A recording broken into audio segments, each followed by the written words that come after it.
तुलसीदास जी महाराज का जब जन्म हुआ था, जन्म लेते ही 3200 दांत थे उनके, और जन्म लेते ही उनकी माता जी की मृत्यु हो गई थी।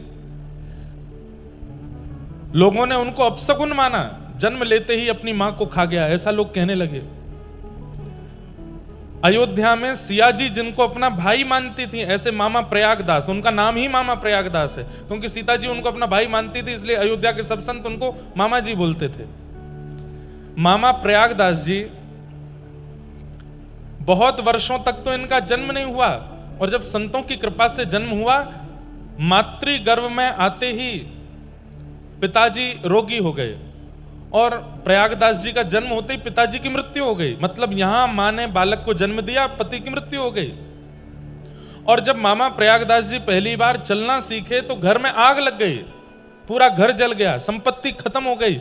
लोग बागों ने आकर के उनकी मां से कहा, ऐसे बालक को रखने से क्या फायदा जो जन्म लेते ही पिता को मार दे, जिसके चलने फिरने पहली गति आते ही पूरे घर में आग लग जाए, ऐसा पुत्र किस काम का। लेकिन उनकी मां ने त्याग नहीं किया। मैं केवल एक बात बताना चाहता हूं, चाहे वो युवा जो यहां बैठे हैं भविष्य में कभी माता पिता बनेंगे, या जो माता पिता बन रहे हैं वो कभी कभी अपने बालकों की इस दुर्गमता पर कभी कभी उनके मन का भाव ऐसा होता है। सूरदास जी महाराज भी नेत्रहीन थे जब जन्मे थे।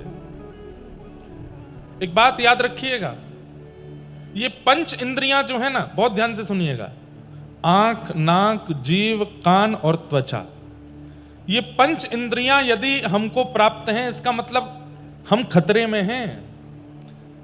ये पांचों हमको अपनी ओर खींच सकती हैं। आंखों से आप किसी के दृष्टि के आकर्षण में जा सकते हो, जीव से आप रस के आकर्षण में जा सकते हो, कान से आप स्वर के आकर्षण में जा सकते हो, नासिका से आप गंध के आकर्षण में जा सकते हो।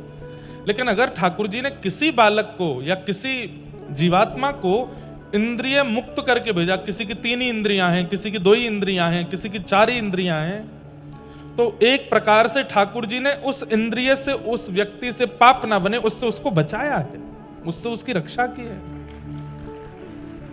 आशावरी, हमारी आवाज नहीं आ रही भैया, नहीं ठीक, पहले ठीक था, अभी कुछ हुआ है।